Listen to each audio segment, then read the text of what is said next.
Hey, good morning everyone. Welcome back to the farm.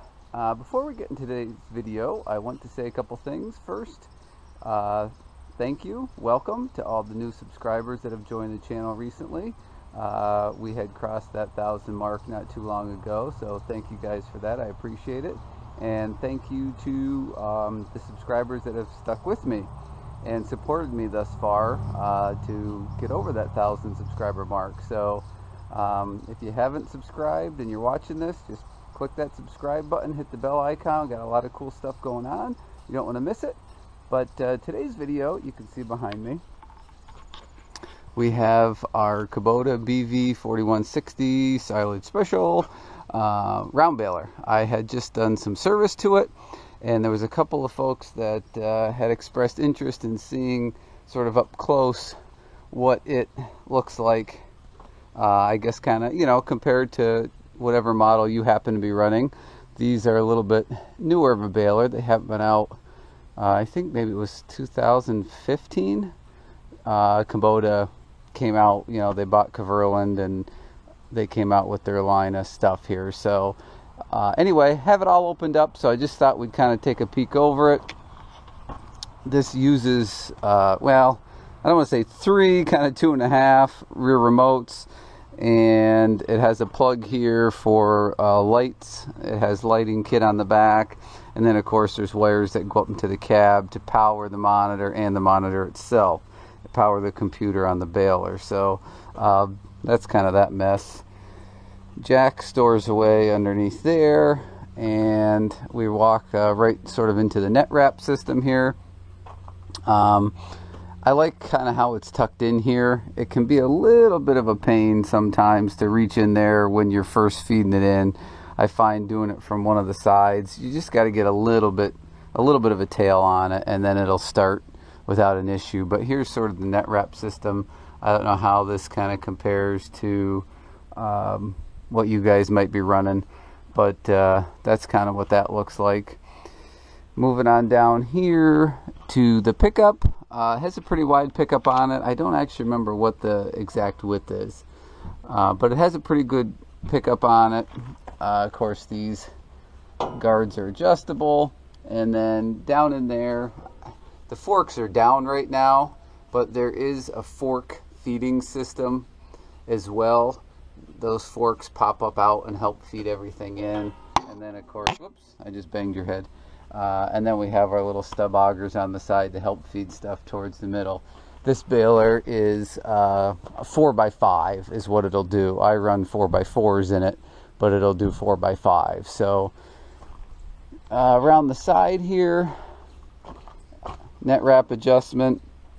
If you want to adjust your pickup height, if you're in some rough ground, you just pop the pin, and then this little thing will move to different holes. Pretty convenient to do that. And we got oil dripping all over the place. It didn't have the exact oil I wanted to use on these chains today. It's a little thinner than what I wanted, but it'll have to do. So here's sort of the drive system. There's kind of one main chain that drives a lot of the unit. Then we have a secondary chain down here, and then there's another little chain down there that runs the pickup. So this is sort of what the inside of this side looks like.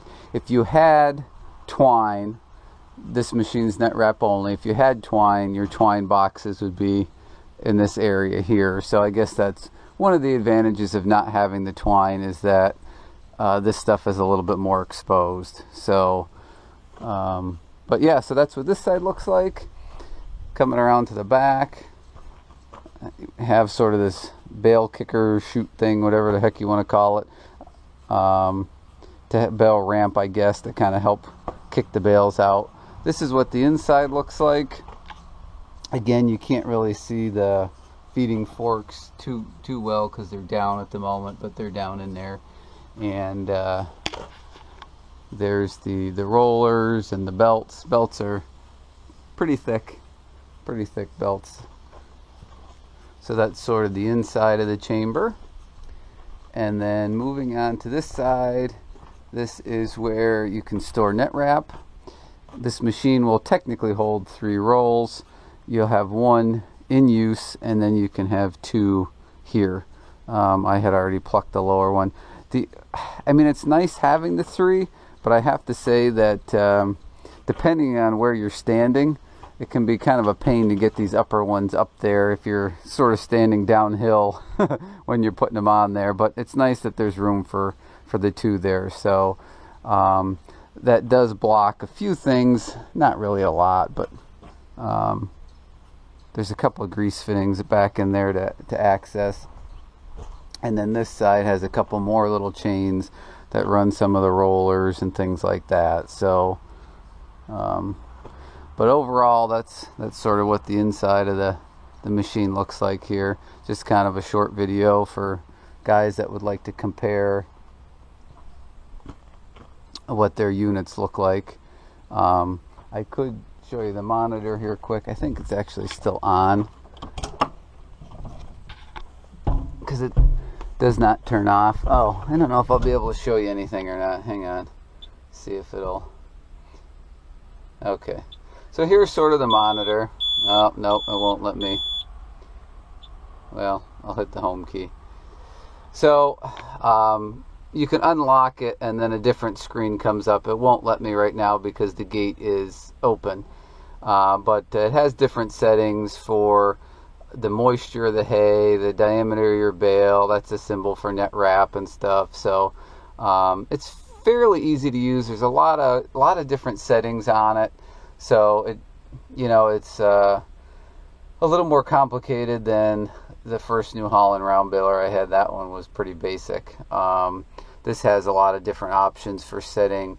You can set your core, and I think a lot of the newer balers do that now. Like you can have a softer core, which I think helps the bale start better.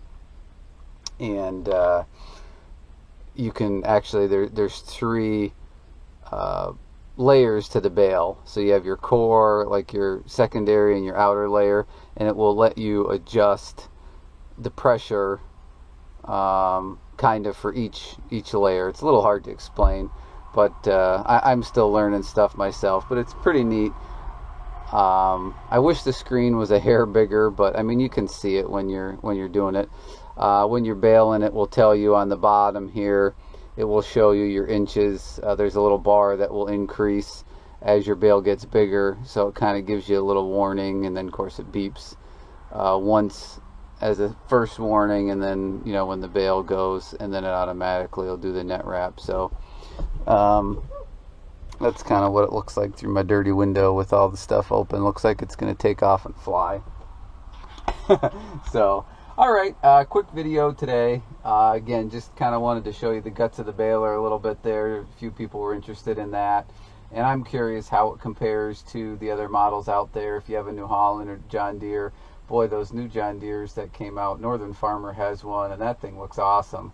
But I think it costs a lot more than what this one does. So this is probably more in my budget, but those new John Deeres look pretty cool. But I'm curious to see if you have a round baler, leave in the comments down below what you see on this one that you think looks better. What do you see that looks worse?